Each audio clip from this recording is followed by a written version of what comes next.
Foundation, which was created in 2005. So they've done a lot of different things, a lot of accomplishments, but I want to let Cherry talk about that. So, Cherry? Hello, everybody. Thank you so much for having me. I'm glad to be part of this virtual classroom and to introduce you to Garifuna, about the Garifuna culture, something that I'm very proud to be. I'm proud to be a Garifuna. I'm proud to represent my culture. And I know you have lots of questions, so I'm going to get right to the presentation. And then after the presentation, you're welcome to ask me whatever you want, and I'll try to answer the best to my ability. And so I'm going to start with the PowerPoint presentation. I'm going to go ahead and share that screen right now.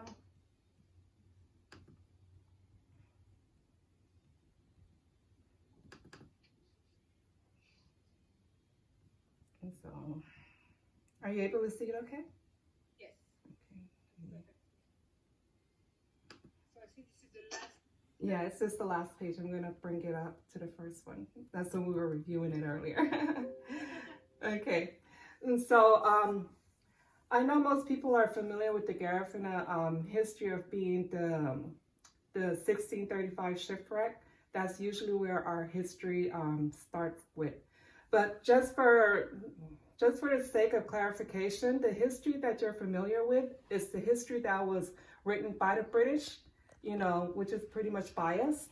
And they were the ones that also exiled us. So the story that you're hearing from us, you know, that's often told about us is that from the perspective of the same people who basically, you know, murdered my people and shipwrecked us and did all that stuff to us. So let's kind of just put that into perspective and keep that in mind when I tell you the history that I've been told all my life, growing up as Garifuna. You know, again, like Feline said, I migrated to this country when I was 4 years old. But even with being raised here in the United States majority of my life, my parents always raised me to be Garifuna. How did that look like here in the United States? In the household, my parents spoke Garifuna to me. We had the typical Garifuna food.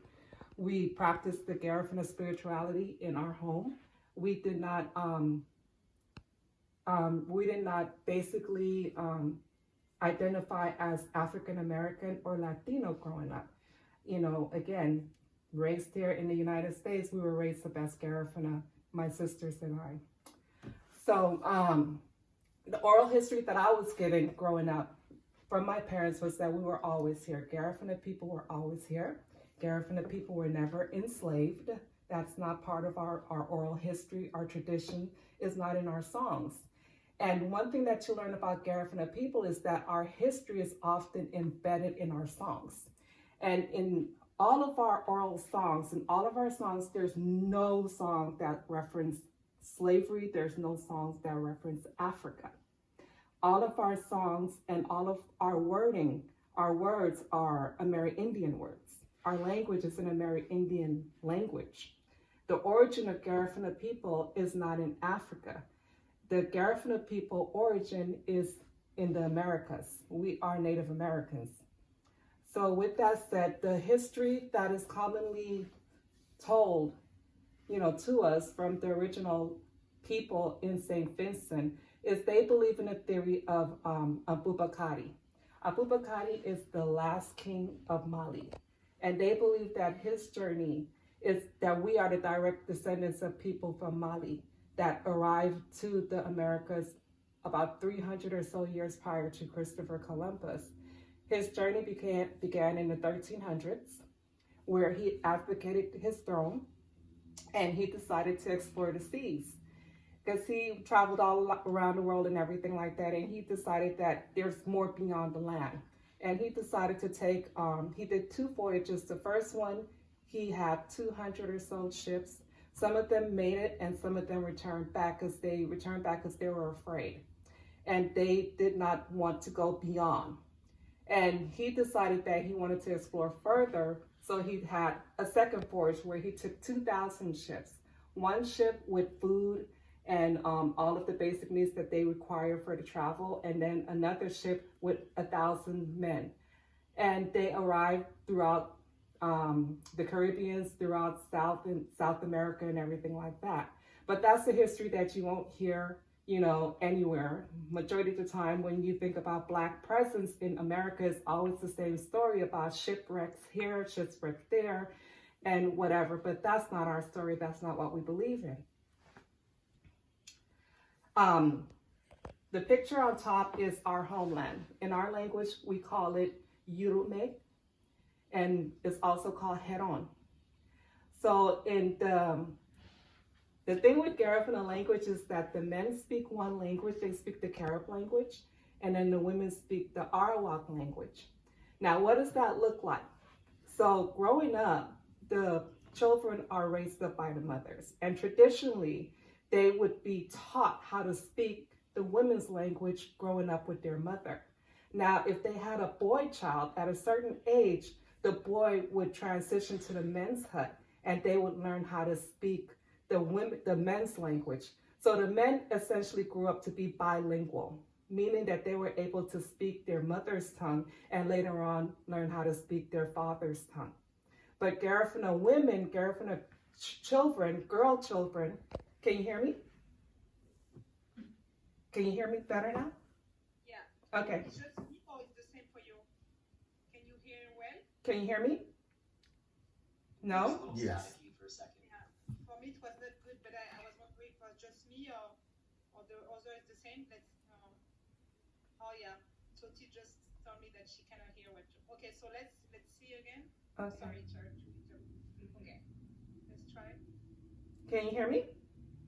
Yeah, now it's good. Yeah. Okay, we're good. Okay, so were you able to get that part about the language? No.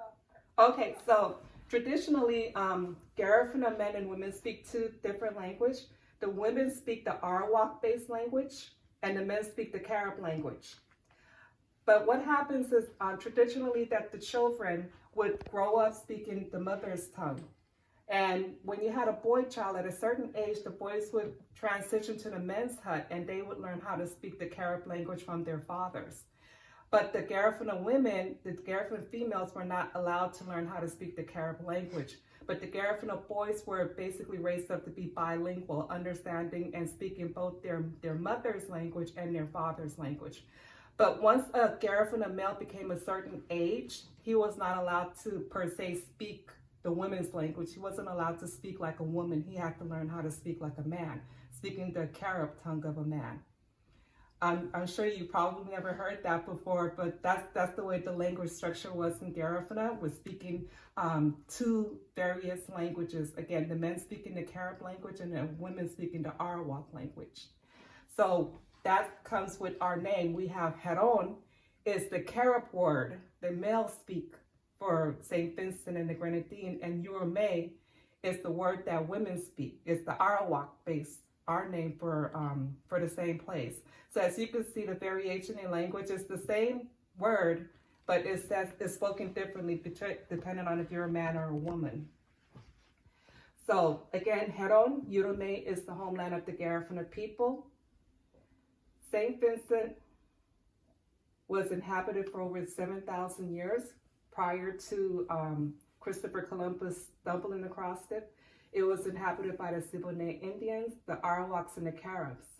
And later on, the Africans from Mali that went ahead and integrated with the Garifuna, with the Kalinagu and the Caribs there. And let me just kind of go back because I know I said Carib, but Carib is not the name that they have for themselves. Carib is the name that the English, the British people gave them. Their name for themselves is Kalina for one, and Kalinagu for more than one, plural. So if I go back and forth, it's because I know traditionally most people are used to calling them Carib, but their name is Kalinagu. And that's where we later on transitioned to Garifuna. So when Columbus stumbled upon St. Vincent in January 1498, the island had been inhabited for nearly 200 years by Kalinagu, Garifuna, Carib Indians. Kalinagu, Garinagu, Black Caribs, those are the names that you're commonly used, especially by the British. We were known as the Black Carrots because of our skin tone. And we'll get more into that a little bit later. The Arawak and the Kalinaku were the native inhabitants of St. Vincent at the time the mainland Africans arrived. The Kalinaku, now known generally as the Caribs, named after the Caribbeans by the European, intermarried with the Africans as they did the Arawak. So that's where Garifuna people come from, is the intermarriage between the Africans and Native Americans, the Arawak and the Carib, and then it gave birth to us. But that was, again, prior to any shipwreck story. That was prior to anything that the Europeans said.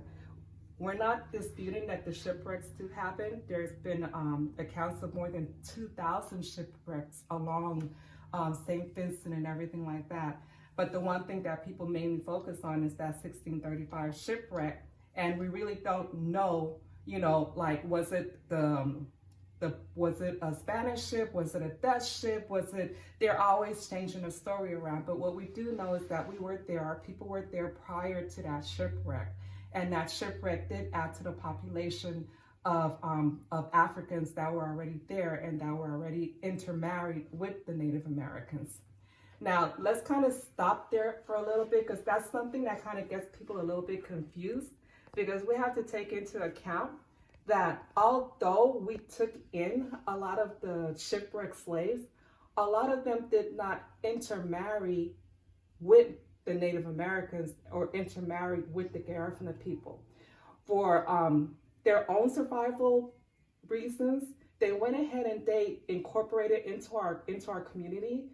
They incorporated our culture. They incorporated our language, because what was happening is that when the escaped slaves would come into our community, we would embrace them and we would protect them, because we were against slavery. We saw what they were doing to the Africans and everything like that, and we recognized that that was wrong, and we took them in.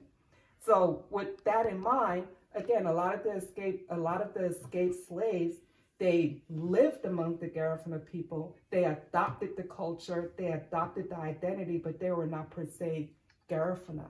And that also continued when we moved to Central America later on.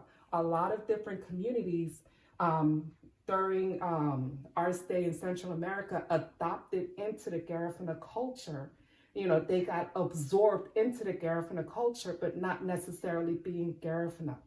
If we could understand, you could ask me questions about that later on, and I'll go more into detail.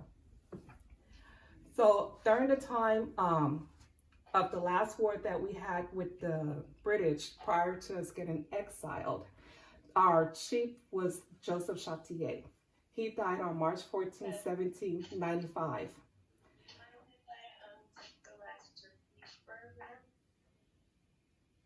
I'm sorry? Oh, I'm going to turn off my microphone. Okay. Okay. So keep in mind, majority of the time when you do hear about Garifuna history, they only talk about the last 32 years that Garifuna people lived in St. Vincent. But keep in mind that Garifuna people fought the British people for over 150 years. 150 years of battle. Sometimes we lived in peace, but majority of the time we were fighting them. Again, for 150 years, Garifuna people fought. We fought for our land. They had guns, we had machetes, we had all these kind of other things. We learned how to use guns, but we kept them at bay for 150 years to maintain our land. That speaks volumes of how Garifuna people were so in love with our land, and we did not want to give it up freely. So again, 150 years we fought the war with the British, the last war being the Second Carib War. And it's funny with that, because that's also, it kind of mixes our history, American history with Garifuna history, because up until then, the British could not defeat the Garifuna people after the war, during the war, the last battle. So what the British requested was, they requested for a battalion ship from off the coast of Louisiana to go and help them battle the Garifuna people in St. Vincent, and that's how they were able to finally defeat us with that extra help that they got from the U.S. back then in 1795. And they were able to defeat us with the help of the American soldiers that were sent over there during that time. So after we lost the last Carib War, the Garifuna people were exiled to Belize. And Belize is the island that you see there. Back then, there was no brush, there was no food, it was a barren island. And we were held on that prison island for over 2 years, 18 months, almost 2 years. And when we initially arrived, there was 5,000 of us. At the end of that nearly 2 years of being on that island, it was only 2,500 Garifuna people left. So half of our population died on that island. Now, after we were exiled to the island and left there, they went ahead and decided that we couldn't stay on our land anymore, and they chose to exile us. So Garifuna people were charged officially with treason against the British Crown. And usually when you're charged with treason against the Crown, you're sentenced to death. So instead of them killing us all off, which they did, they killed off half our population in Belize. They went ahead and decided that they would just exile us from our island. So how they managed to do this was they separated us by color, because that's what the British is familiar with, is color. So people who look like the darker skinned Caribs were the ones that were considered not real Caribs at all. So those were the ones that they rounded up and basically tried to get rid of.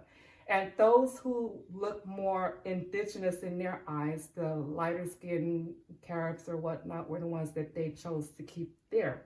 And for those of us who are somewhere in the middle, it was kind of like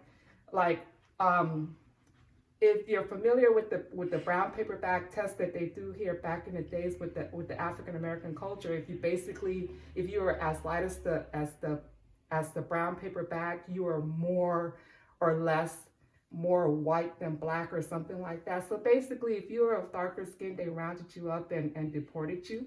And if you were of lighter skin, they assumed that you were original Native American and they would keep you there. And so hence, that's where you see a lot of the Garifuna people throughout Central America. They have a little bit more variation in skin tone. But again, it's just this European mentality of what Native American looks like, what Black look like, what Hispanic look like, and all that kind of stuff that we'll get more into. And it's a funny thing when it comes to color, because when in 1990 there was a research that was done, and people were trying to find Garifuna people in Central America, and the study was done in Belize. This was in 1990. So with that same concept, they thought, well, we're going to go ahead and prove that Garifuna people are not Native American. So what this researcher did was he went to Belize, and he assumed that the Garifuna people would all be light-skinned people, clear-skinned people. So he went into the communities of people that he thought were Garifuna, who he assumed were Garifuna, and he tested them. But he didn't go to the Garifuna community. He went to the Creole community of Belize. The Creole community are the people who are descendants of African mixed with different races, white, whatever, the mestizos and stuff like that. So he proceeded to what he assumed were the Garifuna people, and he went and he did DNA testing on the people who he thought were Garifuna. Again, they were Creole people. And of course, it showed that they didn't have Native American ancestry. And he was like, oh, you see, I told you, I proved it, they're not Native American. So we're like, well, the powers that be were like, well, who did you test? Where did you go? And he went to all these different places that he named, and they're like, well, you went to the wrong place. You didn't go to any of the Garifuna villages. So they invited him, the powers that be invited him, the Garifuna leaders invited him to come back and retest the Garifuna populations in the Garifuna communities, in the Garifuna towns and villages throughout Belize. So when he did the DNA testings of those Garifuna people in the Garifuna communities, he actually found that 99% of us had the Native American trait, but he did not assume that we would have it because of our darker skin. You know, so that's like a little history lesson for a lot of people who sometimes wonder, are you guys really Native American or are you just saying that? No, we actually have the DNA proof to prove that we're Native American. So getting back on topic, in 1797, 2,500 Garifuna people were forcibly removed from Belize by British troops and exiled to Roatan Island off the coast of the Republic of Honduras. Keeping in mind that it wasn't Honduras yet, we actually were exiled to Port Royal, Roatan, which was still a British settlement at the time. Keeping in mind that in 1797, Honduras wasn't Honduras yet, Belize wasn't Belize yet, Guatemala wasn't Guatemala yet. So there's a picture of Roatan. The Garifuna refugees requested permission to relocate to the mainland of the Spanish-occupied Honduras. The Garifuna people were granted permission to come to the mainland, but only if they agreed to be baptized. That's a very important thing. And we were baptized and given Spanish last names. So that's kind of like when people assume, well, how can you guys not be Afro-Latino? You have Spanish surnames. That's the reason why we have Spanish surnames. It's not because our slave masters were Spanish or Portuguese or whatever. It was for survival. We witnessed, keeping in mind, we had just witnessed for 18 months, for almost 2 years, of burying and our people dying in Roatan. We saw that. Those of us who are exiled to Roatan witnessed our people dying without food, without help. We were just left there to die. So we were under the assumption, our ancestors were under the assumption that they would probably do that to us again here once we got to Roatan. So it was in our best interest to ask the permission from the Spanish territory to allow us to go to the mainland so we could at least have the possibility of survival. So yes, we agreed to get baptized, and yet, yes, we agreed to have Spanish surnames. Because like most Native Americans, we're not accustomed to having a surname. That's a European thing. That's not a Native American thing. And so we took on the last names, the surnames of the Spanish people that were assigned to us randomly. The Garifuna remained throughout Honduras for 32 years prior to venturing off to Belize in 1802 and Guatemala in 1804, and later to Nicaragua. Now, there was a mass exodus of the Garifuna people that took place also in 1832. We could talk more about that later. And let's see, I'm trying to get this, there we go. There you go.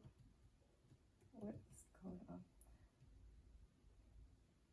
Sorry, my thing is acting a little funky. Okay.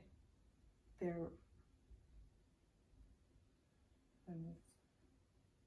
Yeah. Okay. Sorry, let me get to where I want to be, the screen that I want to be on.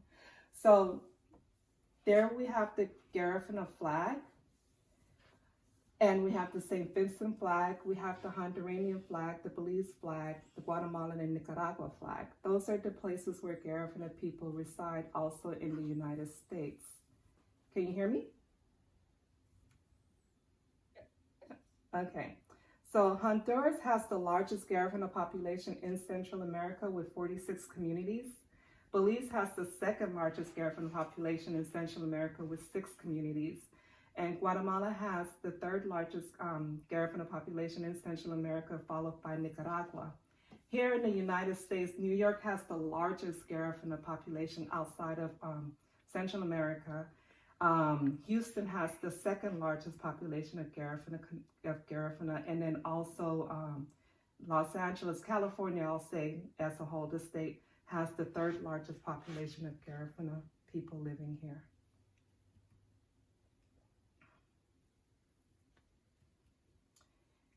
And you could see our food, that's the food that we have. Bundiga is one of the staple food. I'm sure you're probably used to seeing hudutu or machuca, but my favorite Garifuna food of all time is bundiga, so I put that picture there.